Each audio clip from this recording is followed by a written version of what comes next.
Hello बच्चों, मैं होता आपका कुमार सिंह। स्वागत है आप सभी का इस वीडियो में। इस वीडियो में आज हम लोग देखेंगे प्रश्न वाले 4.2 का क्वेश्चन नंबर 4। ठीक है, तो पिछले वीडियोस में हम लोग जो है बच्चों क्वेश्चन नंबर 1 से लेकर क्वेश्चन नंबर 3 तक सॉल्व कर चुके थे। तो आज हम लोग पहले देखेंगे 4 नंबर पढ़ के, और ये जो है अध्याय है द्विघात समीकरण नंबर 4। ठीक है, तो सबसे पहले पढ़ के देखो क्वेश्चन नंबर 4 को कि दो क्रमागत धनात्मक पूर्णांक, ठीक है, ज्ञात कीजिए जिनके वर्गों का योग 363 है। ठीक है, तो इसमें दो क्रमागत धनात्मक पूर्णांक। धनात्मक का मतलब समझ रहे हो कि प्लस वाला संख्या लेना है। ठीक है, पूर्णांक का मतलब समझते हो कि जो पूरा संख्या हो, मतलब कि जो भिन्न संख्या है बट्टी में, या फिर जो दशमलव वाला संख्या है, ऐसा संख्या नहीं होना चाहिए। ठीक है, पूर्णांक का मतलब कि बट्टी वाला संख्या या फिर जो भिन्न में होगा वैसे संख्या नहीं होगा। और पूर्णांक का मतलब होता है जैसे ये 0 भी पूर्णांक है। ठीक है, 2 3 4 और इधर -1 -2, मतलब कि प्लस में हो चाहे माइनस में हो, लेकिन वो संख्या जो है ना पूरा होना चाहिए, तो उसको बोलेंगे पूर्णांक। और धनात्मक का मतलब है क्या कि प्लस वाला लेंगे। और दो क्रमागत का मतलब होता है जो रेगुलर हो, जो नियम के अनुसार, जैसे 0 के बाद 1, 1 के बाद 2, 2 के बाद 3। ठीक है, अगर इसमें हम लोग एक संख्या मान लेते हैं 3, तो दूसरा संख्या 2 भी हो सकता है, 3 4 भी हो सकता है, लेकिन नियम के अनुसार होना चाहिए। ठीक है, तो सबसे पहले हम लोग कोई एक संख्या को मान लेते हैं x। ठीक है,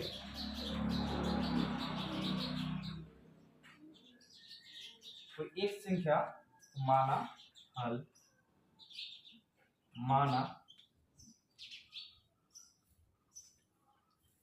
पहले धनात्मक पूर्णांक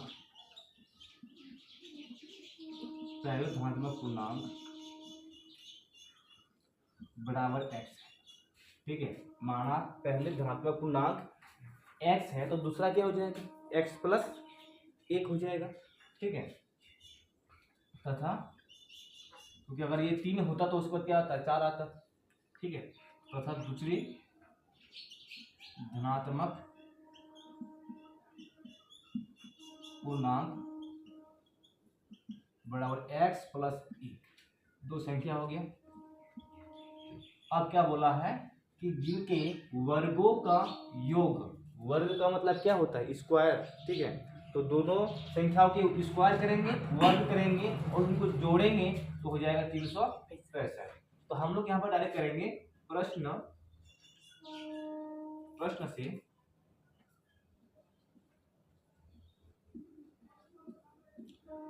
से होगा। देखो, पहला संख्या x है, उसका वर्ग करेंगे, और दूसरी संख्या x प्लस 1 उसका वर्ग। ठीक है, तो जिनके वर्गों का योग बराबर कितना होगा, 363। ठीक है, तो अब इसमें x का स्क्वायर प्लस, अब इसमें a प्लस बी का होल स्क्वायर में आ गया है। ठीक है, तो x का square plus 2ab plus b का स्क्वायर 363 बराबर।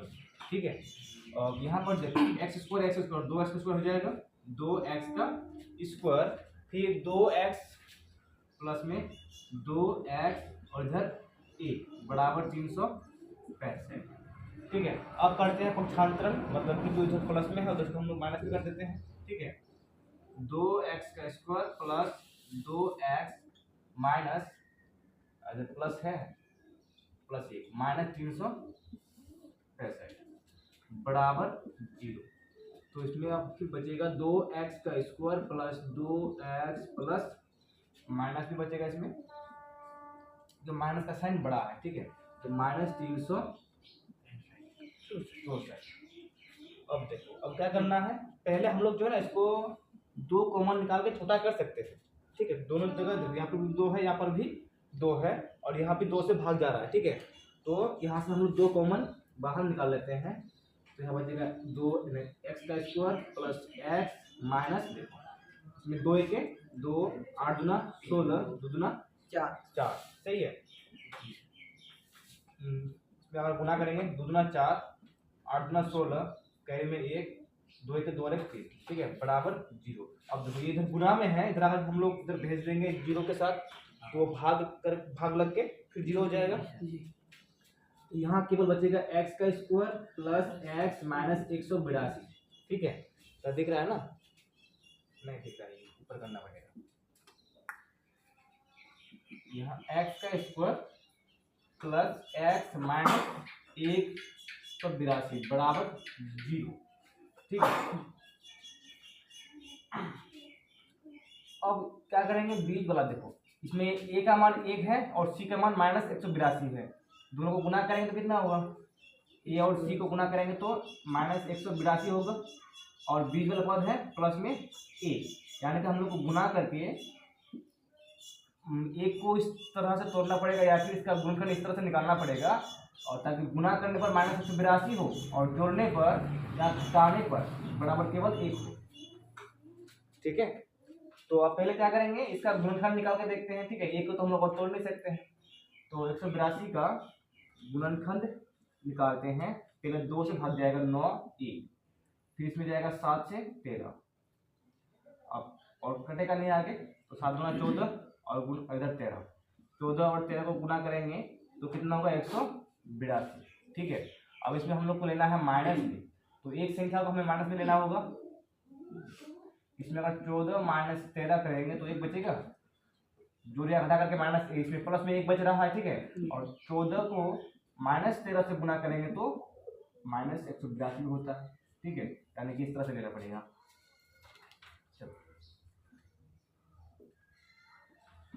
इसमें x का square plus 14x minus 13x minus 182 और बराबर में लेंगे इधर 0,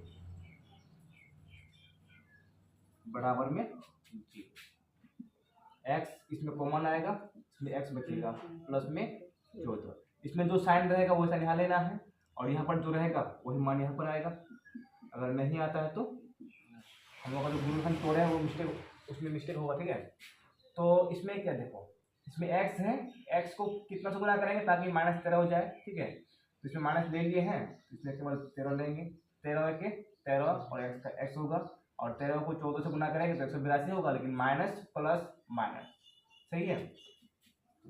x माइनस 13 और इधर हो जाएगा x प्लस 14 बराबर 0। एक बार x को दिखाएंगे, x माइनस 13 बराबर 0, फिर एक बार जो है x प्लस 14 बराबर 0। तो इसमें x का मान कितना आ जाएगा, इसलिए 13, और इसमें x का मान आ जाएगा 14 माइनस में, ठीक है। और इसमें क्या बोला था कि धनात्मक पूर्णांक होना चाहिए, क्या होना चाहिए, धनात्मक। अगर हम लोग इसमें धनात्मक माइनस वाला ले लेते हैं ऋणात्मक हो जाएगा, जो कि इसमें हम लोग को धनात्मक लेने बोला है, तो ये जो है x का मान ऋणात्मक में नहीं होगा, क्योंकि जो हम लोग माने हैं, क्या माने, x को धनात्मक पूर्णांक माने हैं। तो यहाँ पर कर सकते हैं, क्योंकि x यहाँ पर कर देंगे, क्योंकि x एक धनात्मक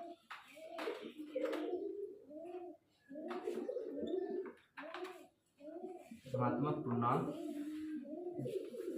है, इसलिए x बराबर क्या हो जाएगा 13, ठीक है। ये हो जाएगा x बराबर 13, और x बराबर 13 है तो पहले धनात्मक पूर्णांक x 13 हो गया, अतः पहले धनात्मक पूर्णांक बराबर 13 तथा दूसरी धनात्मक पूर्णांक बराबर 13 बराबर 2, ठीक है। उतार लो, 4 नंबर कंप्लीट हो गया। उसके बाद 5 नंबर पे 4 नंबर पढ़ के देखो कि एक समकोण त्रिभुज की ऊंचाई इसके आधार से 7 सेंटीमीटर कम हो, ठीक है। यदि कर्ण 13 सेंटीमीटर का हो तो अन्य 2 भुजाएं ज्ञात कीजिए, ठीक है। तो एक समकोण त्रिभुज है जिसकी ऊंचाई इसके आधार से, तो समकोण त्रिभुज है, तो समकोण त्रिभुज में उसकी जो आधार है, ऊंचाई है आधार से, ऊंचाई जो है, ठीक है, मान लो कि आधार x हो जाएगा तो उसकी आधार से 7 सेंटीमीटर कम हो, ठीक है, तो ऊंचाई कम है 7 सेंटीमीटर ना, तो x से 7 सेंटीमीटर हो जाएगा कम, ठीक है। हम तो बनाए ऐसे कि आधार छोटा हो गया, लेकिन इसमें क्या बोला है कि जो है इसका आधार बड़ा है और 7 सेंटीमीटर जो उसका ऊंचाई जो है 7 सेंटीमीटर आधार से कम है, ठीक है।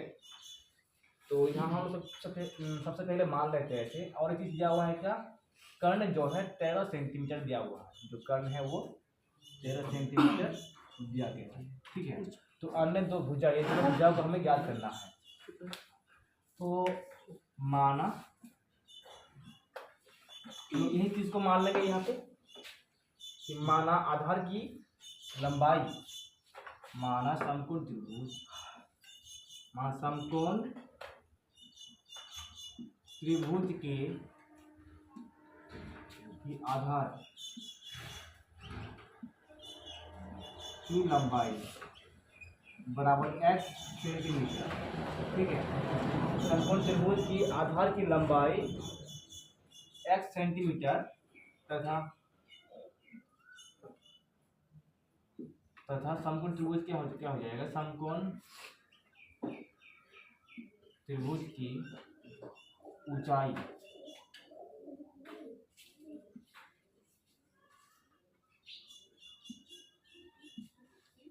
हो जाएगा कितना, x minus 7 centimetre, x minus 7 centimetre, ठीक है। तो ऊंचाई तो हो, समकोण त्रिभुज में जो ऊंचाई होता है वही लंब होता है, ठीक है। तो ऊंचाई को ही लंब कहते हैं, फिर शीर्ष लंब कहते हैं। तो यहाँ पर देखो हम लोग के पास अभी जो है आधार की लंबाई भी है, आधार भी है, ऊंचाई भी है, ठीक है, और 13 सेंटीमीटर जो है हम लोग को कर्ण भी दिया है, तथा कह सकते हैं दिया है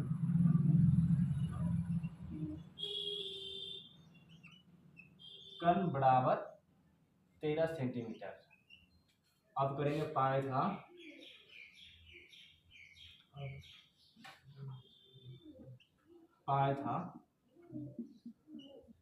गोरस प्रमेय, ठीक है। पाइथागोरस प्रमेय से इसमें क्या हो जाएगा, देखो हम लोग जानते हैं क्या, कर्ण का वर्ग बराबर होता है लंब का वर्ग प्लस आधार का वर्ग। ये हम लोग पाइथागोरस प्रमेय से जानते हैं, ठीक है। तो हम लोग के पास सब कुछ है, लंब भी है, आधार भी है और कर्ण भी है। तो कर्ण की जगह हम लोग क्या रखेंगे, 13 का वर्ग, और जो लंब है हम लोग के पास x माइनस 7 का वर्ग प्लस इसमें है x आधार, x का वर्ग, ठीक है। तो अब हम लोग इसको इधर सॉल्व करते हैं आगे। तो इसमें 13 का कितना हो जाएगा, 169 बराबर x का square minus 2ab plus b का स्क्वायर, सही है। और फिर प्लस x का स्क्वायर, इसमें x 169 और प्लस इसमें बराबर 2x का स्क्वायर हो जाएगा, 2x का स्क्वायर, और माइनस इसमें 7 गुना 14x प्लस में 49, ठीक है। और फिर 0 बराबर 2x का स्क्वायर माइनस 14x प्लस में 49। अब देखो इधर ये प्लस में था जो जाके माइनस में 169, ठीक है, पक्षांतरण किए, ठीक है, 169 का तो इधर आके माइनस में हो जाएगा।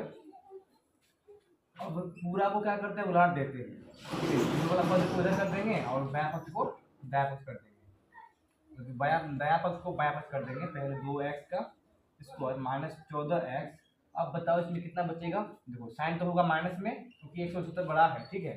तो इसमें 9 और 9 में से 9 कैंसिल हो जाएगा तो बचेगा सिर्फ 0। अब इसमें 120, ठीक है। देखो 9 में 9 जाएगा तो 0 और 16 में से 4 जाएगा तो 12। ठीक है, अब इसमें फिर 2 कैसे हो सकता है कॉमन निकाल के। ठीक है, अब इधर हो जाएगा 0, इसमें 0 नहीं होगा, इधर होगा 0,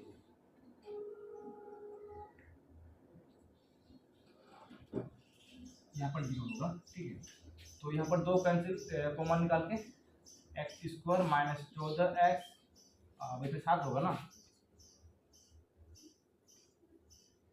इसमें 7x, इसमें बचेगा 7 बराबर 0। तो इसमें देखो 2 इधर कॉमन है, गुना में इधर आके भाग में 0 हो जाएगा, x square minus 7x minus 60 बराबर 0। अब देखो a और c को गुना करेंगे तो माइनस 60 होगा, -60, यानी कि 60 को इस 60 का गुणनखंड इस तरह से निकालेंगे ताकि गुना करने पर 60 हो माइनस में, और अगर हम लोग 7 को इस तरह से जोड़ेंगे, इस तरह से तोड़ेंगे, जोड़ या घटा करने पर -7 मिले। ठीक है, जोड़ कर सकते हैं फिर घटा कर सकते हैं। तो इसमें देखो और करेंगे इसमें 12 पंचे 60, 12 पंचे 60 माइनस में चाहिए हम लोग को। ठीक है, अगर हम लोग 12 को माइनस में लेते हैं, ठीक है, तो इसमें 60 माइनस में होगा। अब उसके बाद अगर हम लोग जोड़ घटा करते हैं, 8 में से 12 माइनस करेंगे तो -7 बचेगा, यानी कि हम लोग को यहाँ पे 12 को माइनस में रखना है। ठीक है, तो इसमें x का स्क्वायर माइनस 7x की जगह करेंगे 5x, प्लस में ये माइनस में 12x और माइनस में 60 बराबर 0। ठीक है, यहाँ से क्लियर है ना। 12 में से 5 जाएगा तो 7 बचेगा और साइन रहेगा माइनस का, और गुना करेंगे तो 12 पंचे 60 माइनस में, इसमें से x कॉमन आएगा, x प्लस 5। ठीक है, अब यहाँ पर जो साइन रहेगा वही लेंगे, उसके बाद यहाँ पर जो पद आएगा मान आएगा उसको यहाँ पर भी रखेंगे, x माइनस प्लस 5। अब इसको गुना करेंगे कितना से, 12 से, 12 के 12 प्लस माइनस माइनस, फिर माइनस प्लस माइनस। ठीक है, 12 पंचे 60 बराबर 0, तो बच x माइनस 12 बराबर 0, बच x प्लस 5 बराबर 0। ठीक है, तो इसलिए x बराबर एक बार हो जाएगा 12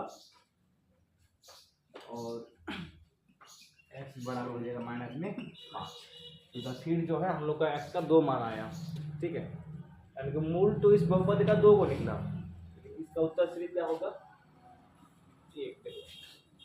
x जो है इसमें हम लोग क्या माने थे, आधार की लंबाई माने थे। क्या माने थे, लंबाई। चल लंबाई कभी भी तुम लोग माइनस में देखा है, जैसे मान लो कि ये मार्कर है, इसको हम लोग मापेंगे तो प्लस में कुछ ना कुछ तो होगा ही। ठीक है, ये कभी कुछ नहीं होगा तो कम से कम 0 हो सकता है। अगर कुछ नहीं है, मान लो मार्कर जो है कि लंबाई कुछ नहीं है तो कम से कम 0 होगा, तो उससे कम हो सकता है। तो मतलब दूरी और लंबाई जो है कभी 0 से कम नहीं होता है, माइनस में कभी नहीं होता। तो इसलिए हम लोग क्या करेंगे, इसको नहीं लेंगे, यानी कि x का मान जो है 0 के बराबर नहीं होगा। ठीक है, हम लोग कैसे लिख सकते हैं, क्योंकि लंबाई जो है माइनस में नहीं हो सकता। ठीक है, यानी कि ऋणात्मक नहीं हो सकता, इसलिए x बराबर 12। ठीक है, तो यहाँ पर कर देंगे क्योंकि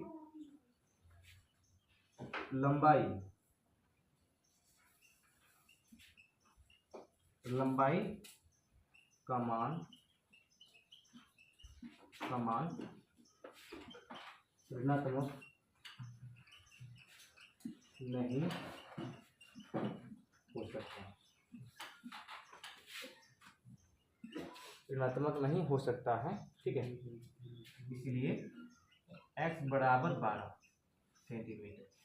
इसका मतलब ये हो गया कि जो आधार की लंबाई है वो कितना निकला, 12 सेंटीमीटर निकल गया। ठीक है, और अंत में कर देगा, अतः आधार की लंबाई बराबर 12 सेंटीमीटर तथा ऊंचाई बराबर 12 माइनस 7 बराबर 5 सेंटीमीटर। ठीक है। इसमें क्या बोला था कि जो आधार से जो ऊंचाई है वो आधार से 7 सेंटीमीटर कम है, तो इसमें भी आ गया जो ऊंचाई है वो 12 सेंटीमीटर है, और जो नहीं आधार जो है 12 सेंटीमीटर है, ऊंचाई हो गया 5 सेंटीमीटर, तो उसी 7 सेंटीमीटर कम है। ठीक है, चलो इसको पी उतार लो, उस पर बचा हुआ है 1 नंबर, तो उसको हम लोग नेक्स्ट क्लास में देखेंगे। ठीक है।